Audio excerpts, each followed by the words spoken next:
bonsoir merci et fi nga ko waxee neex na yaa ngi ko waxee ci Ngaye Mékhé c'est le cœur du Kayor moo tax le maire Maguette Wade di wax toujours dans ses discours dans ses messages Ngaye Mékhé ak li ko wër Ngaye mënul dem li ko wër taxaw li ko wër mënul noo dem Ngaye taxaw kon sotti ci ak def ci la yal na yàlla yokk fan yi yokk xam-xam bi may la wér ci auzu billaahi mina seytaani rajiim bismillaahi rahmaani rahiim ginnaaw bu nu sante yàlla julli ci yonent bi gën gi mbindéef gërëm sunu ñaari waajur ñu ngi nuyu ñi fi toog ñëpp di jiital ci nuyu bi monsieur le préfet monsieur Bokoum di nuyu le président El Hadji Fallou Diagne un frère à moi di nuyu le représentant du conseil départemental madame Seynabou Gaye Touré di nuyu le modérateur qui est à ma droite Abdourahmane Faye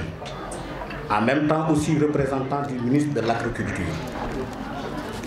di nuyu tous les partenaires au développement que muy waa Canada di waa France di Afrique et en particulier le Kayor di nuyu la présidente du réseau des femmes nationales madame Mariama Sonko di nuyu notre dame de fer Fat Bintou Diop muy la présidente des femmes de la zone centre de Ngaye Mékhé et en particulier le Kayor di nuyu panélistes yi aussi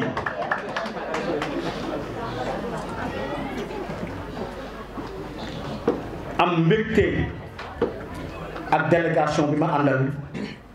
man cee wax madame Tourouma Diarra di conseiller municipal monsieur Cheikh Fall Ngom conseiller municipal ci turu monsieur le maire El Hadji Maguette Wade góor a wax nga ko léegi bu nee développement dafay sawar toogal boppam waaye dafa am ay contraintes majeures de dernière minute loolu moo tax tey ma ñëw toogal ko fi sawar ci loolu nag fekk ci samay mbokk samay naataango fekk ci Kajoor wax na ni nuyoo mënul ñàkk parce que la répétition est très pédagogique El Hadji Fall nuyoo nga waaye maire dina nuyoo aussi ñu ni ku lim juum déedéet ku lim doo juum ku bëgg a tudd ñëpp aussi di nga am koo tëb déedéet c'est-à-dire mën nañ tudd ñëpp waaye ñi ñuy toog di déglu duñu mën a xaar loolu moo tax kon dañ koy tënk jukki ci ay nit ku ci nekk ca kuréel ba nga bokk buñ la nuyoo rek nuyu nañu noonu kon participants yëpp ñu ngi leen di nuyu góor ak jigéen mag ak ndaw loolu mënu woon a ñàkk bu nee développement lu soxal Maguette Wade la parce que c'est un politicien de développement mais du politique buy def politique politicienne du bottente du xaste du ngiroo du def kër bukki biir njuur biir kër bukki moom day liggéey boole woo askan bi ñu liggéey ngir tedd kon loolu la ñuy wax politique de développement luy jëmee askan bi kanam génn leen ci ndóol loolu moo fi waral sunu toogaay bëgg ci loolu nag préfet thème bi am na solo parce que bu nee agroécologie wax consommer local et la santé loolu je peux dire que dafay jumtukaay yoo xam ni buñ ci doxee rek ndóol jóge fi ràgg dina fi jógee te bu fi ràgg jógee santé dugg na bu santé duggee kattan dugg na kon dina mën a am ay jumtukaay yoo xam ne daan dem ci àll bi bay pour mën a dundee te loolu mooy gëm sa bopp tant que arrêté wuñu njëggaan yi pour di dund wér du nekk développement du am kon nag consommer local bi ça doit être un droit et une responsabilité. Loolu lu am solo la. Souveraineté alimentaire dans nos communes, qui est un droit et une responsabilité comme alternative de développement local. Bu ko nit ñi déggee kooku dama koy bàyyi ak analyse yi daan ko faram-fàccee toj ko pour ku fi jógee ku nekk xam fi ngay teg sa tànk xam lan moo tax ñu wolo fi kooku lu am solo la. Je m'excuse monsieur le modérateur du ma dugg au cœur du sujet mais lii mënuma ko bañoon a wax parce que c'est des instructions du maire Maguette Wade parce que daf ko soxla waaw kon mooy toog fii tey wax ko loolu daal la ñu mën a taxaw en attendant que ñu dugg ci débat yi. Et je déclare ouvert les travaux de l'atelier. Dakar. Madame la présidente du conseil départemental de Tivaouane ou son représentant, Messieurs les chefs de services départementaux, administratifs, locaux et services techniques de la région de Thiès, Monsieur le représentant de FDH, Monsieur le représentant de l'UPADI, Messieurs les chefs de service, Monsieur les chefs de projet ou programmes régionaux, Monsieur le maire de la commune de Mékhé ou son représentant, Monsieur le coordinateur sous-régional du mouvement panafricain, nous sommes la solution, Monsieur le président de l'IGPM de Ngaye Mékhé, Madame la coordinatrice du mouvement, nous sommes la solution à l'IGPM. Monsieur le coordinateur d'action de Carême, Mesdames et Messieurs illustres leaders politiques de la région de Thiès,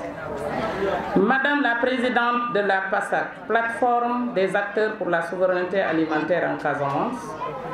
Mesdames et Messieurs leaders des organisations des producteurs, Messieurs les partenaires au développement, Madame ou Messieurs des médias, augustes invités, participantes et participants. Au nom de mes sœurs et frères agriculteurs et à mon nom propre du mouvement Nous sommes la solution, je vous salue et vous remercie pour m'avoir invité à ce grand rendez-vous de tenue d'un forum sur le thème « La souveraineté alimentaire dans nos communautés » proposant comme alternative au développement durable l'agroécologie et le consommé local.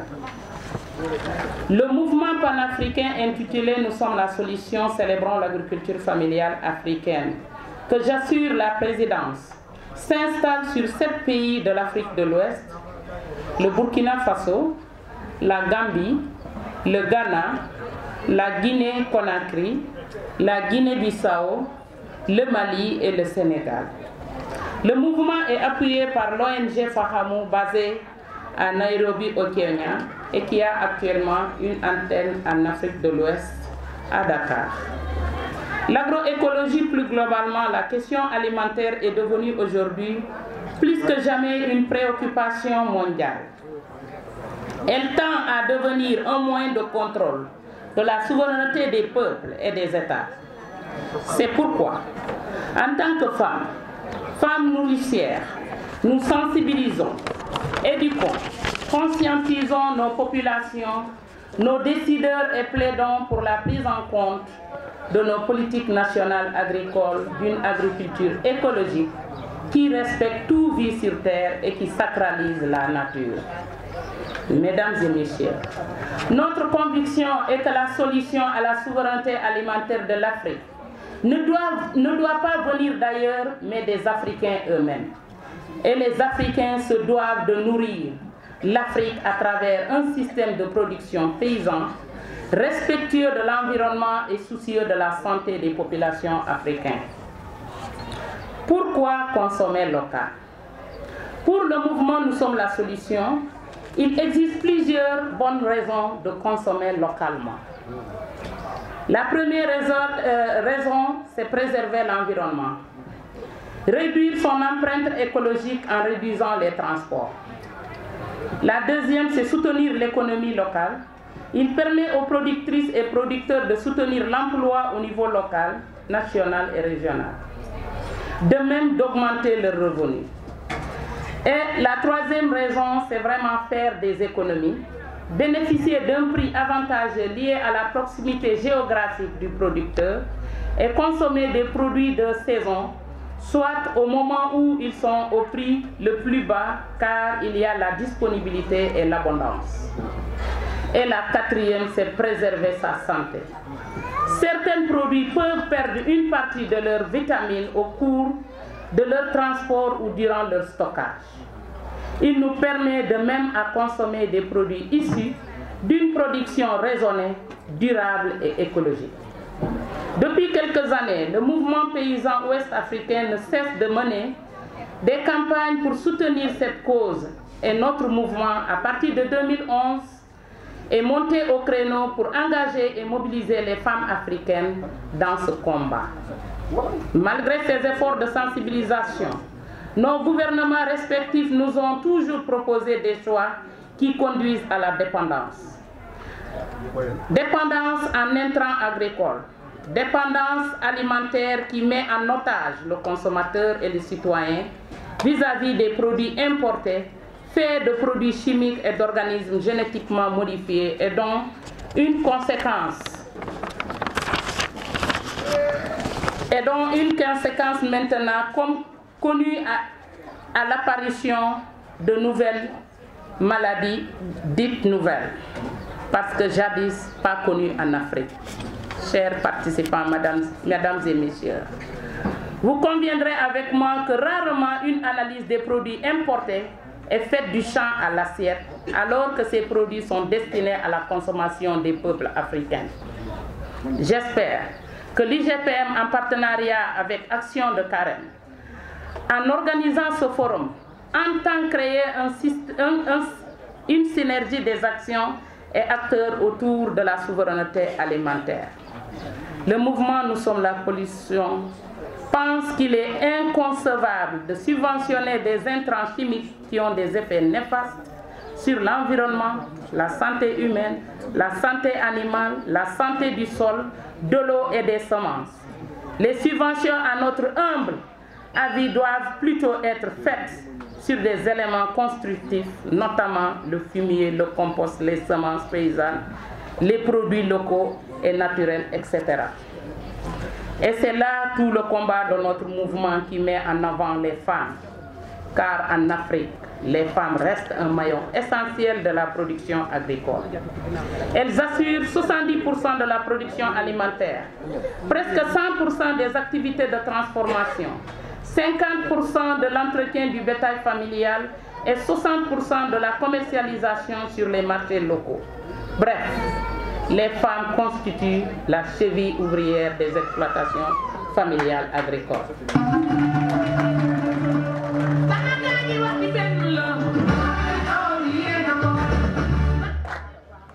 J'invite les participants et participants à ce forum de suivre les activités et les différentes communications pour mieux tirer les enseignements qui vont dans le sens d'un changement de nos comportements. Mesdames et messieurs, permettez-moi à la fin de ce discours d'adresser mes sincères remerciements à M. Abdourahmane Faye et Mor Ngom qui m'ont permis aujourd'hui d'être là, Margom qui m'ont permis d'être là et de prendre la parole devant cette auguste assemblée. Et ainsi que la coordinatrice de Nous sommes la solution, son président et son staff à l'IGPM, qui n'ont ménagé aucun effort pour l'atteinte des objectifs de Nous sommes la solution. À toutes ces personnes ici présentes, je dis un grand merci pour m'avoir écouté. Je souhaite plein succès à ce forum. Je vous remercie. Des partenaires de l'UGPM, des partenaires de ce forum, dire que nous sommes là dans le cadre d'une invitation qui a été adressée au conseil départemental et je suis venu représenter Madame la présidente du conseil départemental en ma qualité de secrétaire général du conseil départemental de Tivaouane. Madame la présidente empêchée nous a demandé de venir la représenter à ce forum et de marquer de sa présence. yaakaar naa ni li ñu fi wax xam naa ni dolliwaat ci dina jafe parce que ki nga xamante ne moom moo fi teewal le maire ak sama doyen bi toog di doyen Fallou Diagne wax nañ li nga xamante ni moom moo am solo ci ñu tënk li nga xamante ni moom moo waral bis bi. waaye je voudrais assurer à l'endroit des partenaires pour leur dire que c'est vrai ce qu'a dit monsieur le président de l'UGPM, Madame Fatou Bintou Diop est une combattante des nobles causes. En tout cas, la connaissance au niveau du conseil départemental, à l'occasion des réunions du conseil, à l'occasion des sessions, à l'occasion des orientations budgétaires du conseil, tout ce qu'elle a fait, c'est défendre la cause, en tout cas la promotion du genre et des initiatives féminines et la cause des paysans du département de Tivaouane.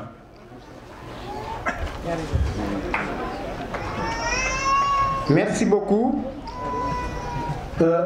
may wax rek ni thème bi nga xamante ni moom mooñ fi dajale tey muy agroécologique, président wax na ko, mbay mu sell mu ñu lëkkale ak protection de l'environnement, consommer local, dunde li ngay bay, waaye tamit wér-gu-yaram am na solo. li tax mu am solo yaakaar naa contexte bi nga xamante ni sans pour autant may dugg ci li nga xamante ni moom mooy lii nga xamante ni panéliste bi moom la war a exposer tout à l'heure, may wax ni contexte département de Tivaouane moom moo ko waral. wax nañ ko saison sèche longue 9 mois sur 12 nord bi loolu lay duré. wax nañ ko déficit pluviométrie, taw bi ni mu daan waree taw ni mu daan tawee chaque année mën naa ni wàññeeku na bu baax a baax chaque année day gën di wàññeeku. waaye tamit suñu suuf yi pauvreté des sols doon na suuf yoo xamante ni fi mu toll néew na doole. kon thème bi loolu moom mooy indi importance am tey, l'adoption de pratiques agroécologiques durables en guise de mesure d'atténuation pour que fii nga xamante ni moom mooy département bi li nga xamante ni moom lañ fi def principale activité muy bay ñu mën cee gis suñu bopp bu baax a baax ci adoption pratique yooyu nga xamante ni moom lañu war a développer tout à l'heure. donc di wax ni thème bi concept bi ñuy wax souveraineté alimentaire daf maa gënal concept yu bëree bëri. li tax mu gënal ma concept autosuffisance, li tax mu gënal ma concept yeneen yi nga xamante ni moom la ñuy lëkkale ak lépp loo xamante ni moom la ñuy wax ci alimentaire, li mu ëmb la souveraineté. nit ki war naa moom boppam ci li nga xamante ni noonu lay dundee. donc mu doon lu am solo, yaakaar naa ñi nga xamante ni ñoom ñoo yore panel bi dinañ ci dellusiwaat bu baax a baax. donc di une fois encore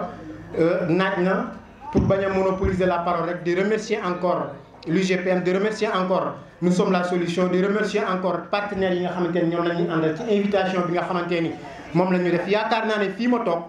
Fatou Bintou mënoon na fee toog,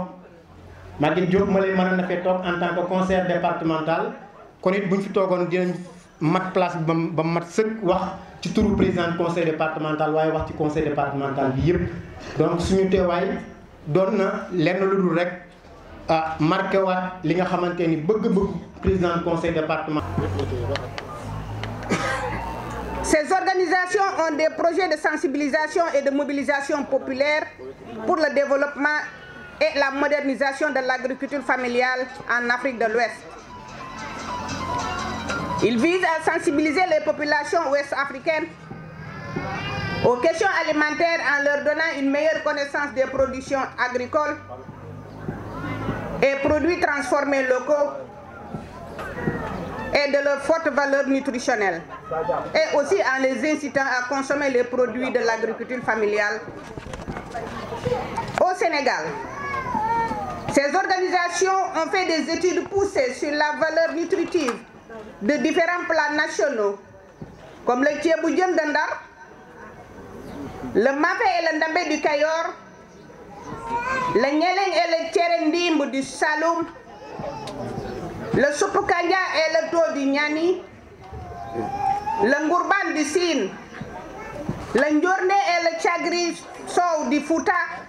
mais aussi le kaldu de la Casamance et d'autres plats nationaux. Tout ceci pour démontrer qu'il y a une relation dialectique entre l'agriculture, l'alimentation, la santé et l'identité culturelle.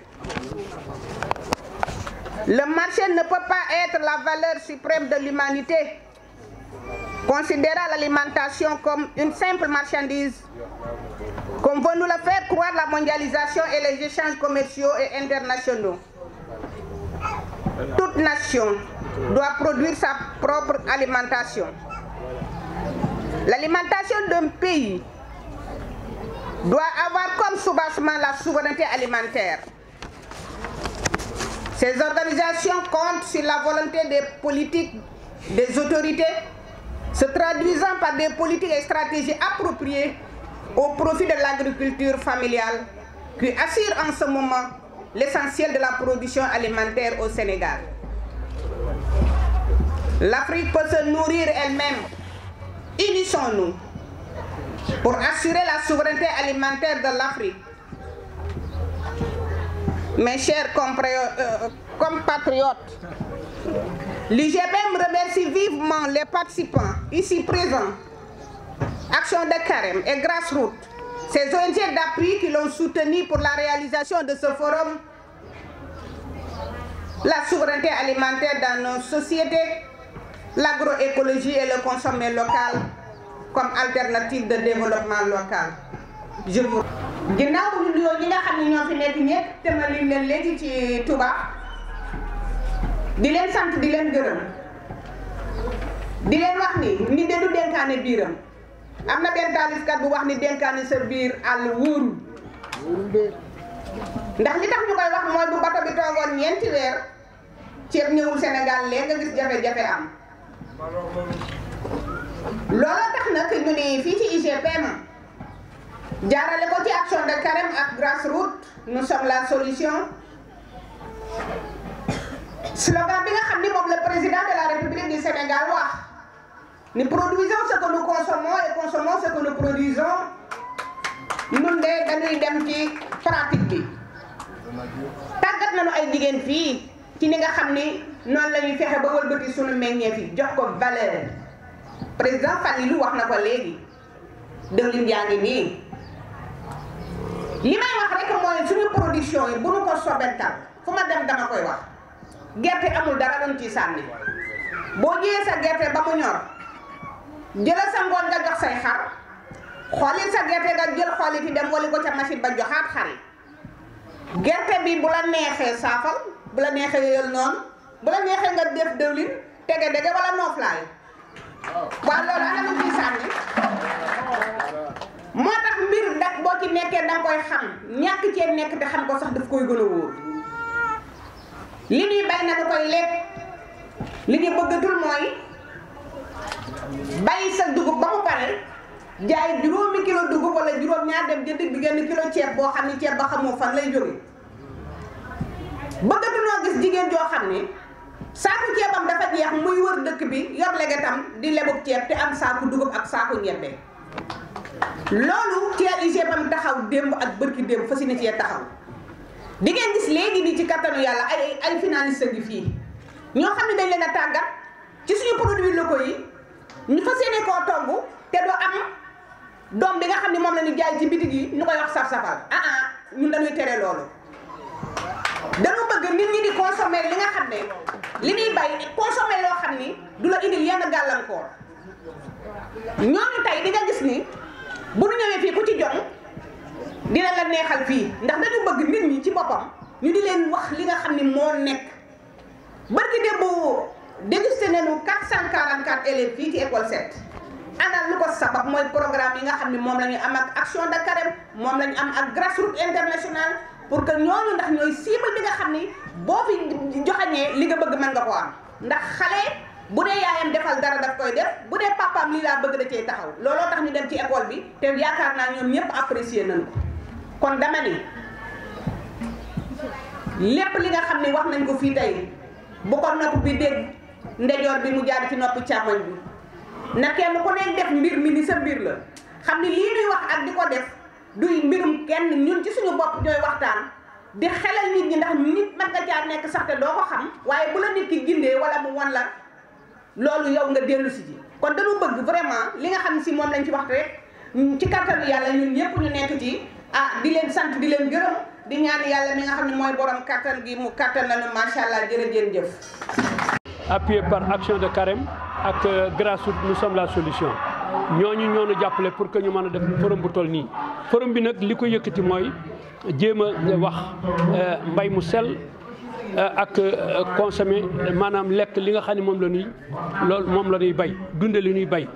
parce que loolu bayit li nga xam ne moom la ñu war a dunde loolu mooy waral tey forum bii ñu andi ko fi ba pare nag war a mën a not sa bopp ci en matière de dundin loolu mooy li nga xam ne moo tax forum bi ñu organiser ko di gërëm nag particulièrement partenaires yi nga xam ne ñoom ñoo fekk si ko ak itam acteurs yi nga xam ne ñooy acteurs de développement yi nga xam ne ñoom lañ àndal di liggéey ci forum bi moo boo xoolee forum bi di nga xam ni représentation nationale moo fi nekk tey dëkk yu collectivité locale yu ne région yu ne ñëw nañ fii pour assister ci forum boobu léegi nag ñu nekkoon ci benn processus non seulement de production tàmbalee ko ci ba ñuy defar jiw yi ba ni ñu koy bayee ba ni ñu koy récolter ba ni ñu koy transformer loolu la moo tax ñu ñëw fii mu jëm ci fànnu dugub ji fànnu ñebbe ji fànnu ñambi ji fànnu gerte gi yooyu yëpp bu ci nekk gis nañ fi def nañ fi loo nga xam ni tey ñëpp gis nañu ko parce que journée de dégustation la ñu wax ak concours culinaire def nañu fan yëpp noo ngi def ci collectivité locale yi fu ci nekk dem nañ fa def fa benn concours culinaire ña gagné ci gox yooyu moom lañu indi fii ci Ngaye pour que ñu def concours final bi tey jii la tey ñi toog ci taabal ji gis nañu ni ak ñi fi ñëw ñëpp kenn ku ne am na loo ñam ci li nga xam ne moom la ñuy wax te loolu la ñuy wax ñëpp ni leen nañu utiliser loolu parce que loolu mooy tax ñu développer parce que ñëpp xam na ni agriculture mbay mu sell moo ko yor waaye engrais bi nga xam ni moom la état bi di subventionné nun ñii wax nañ ci ba sonn dañoo amul pexe waaye engrais bi nun d'accord ñu ci engrais bi wala boog engrais bi dañoo war a suppli nun ñi bëgg engrais nañ leen jox waaye nun ñi nga xam ne dañoo bëggul engrais boobu ñu jox nu engrais bi nga xam ne mooy engrais organique te am na fi nañu def bay subventionné ay milliards bu ñu ko defee fii léegi réew mi jag kon feebar yu bari du dem fi jóge. waaw li jëm ci campagne njaay mi am campagne arachidière njaay mi amoon na tolof bu baax. campagne ren bi mën nañu ren gerte gi ci baax na dugub ji aussi baax na parce que ñun dañoo am beneen méthode boo nga xam ne moom la ñuy utiliser ci dugub ji parce que li ñuy wax nefara jur gu gàtt gi mun noonu moom lañu indi dañuy ñëw nañu ba am ci une tonne 200 ak une tonne 400 ci benn hectare loolu moom ci dugub ji kon xam nga kuy wax autosuffisance en riz war nga cee boole autosuffisance en céréales parce que céréale bi dugub jooju ci céréale bi la bokk te nun kenn boolewuñu ci parce que riz la président wax nun nag li nu bëgg daal mooy nanu jàppale ci nu mën a bay mën a dundal suñu bopp mbaa nu dundal li nga xam ne moom la ñuy bay. commercialisation bi nga doon wax léegi wax naa ni ren rendement yi baax na mais commercialisation am na des ndax fii ci zone bii nga xam ne moom la nekk boo ñëwee altine Ngaye da nga fi gis ñu jaay gerte fanweer ak juróom ak ñeent fukk ak ñaar yi nga xam ne moom la état bi waxan waaye nit ki nga xam ne nag moo bay gerteem moom kenn du ko wax fu muy jaay ak lu muy jaayee bu amee jafe-jafe day utiliser ci li nga xam ne moom la yor pour mën ko parce que njàng maa ngi fi santé wér-gu-yaram gaa ngi fi kii ay soxlaa ngi fi yëpp ku koy def ku ne da ngaa war a am alal da ngaa am loo koy defee loolu moo tax ma ni paysans yi seen jafe-jafe am na fi parce que point de collecte fii des na am na fii ak jafe-jafe ci Ngaye gii ak li ko wër am na fi ay jafe-jafe point de collecte am na fi jafe-jafe kon bu ñu jàppale woon ba nga xam ne nii au lieu ñu dooleel jël alal ji ñuy jël milliards yu dul jeex di ko def ci équipement agricole yi nañ ko jox baykat bi ci bay war a jaay nañ yokkal prix bu baax a baax foofu bu boobaa kon ñoom dinañ gis seen bopp waaye kon duñ jël ay tracteur di ko jox ñoo nga xam duñ ko utiliser wala yeneen équipement agricole yoo nga xam ni dañ ko jël boo ko bayee ba pare denca soxlawuñ tracteur non tracteur xëy na doon nañ ko soxla ci ci bojj ba waaye loolu itam ñëpp mënuñu am ay tracteur parce que bojj benn ñaari weer lay doon mbaa gën ngaa bëri weer ak genn wa kon xam nga loolu boo bëggee si jël ay tracteurs yu bëri jox leen ko amul sens waaw. Baye Fall ñu lay gërëm la sant. baax na jërëjëf.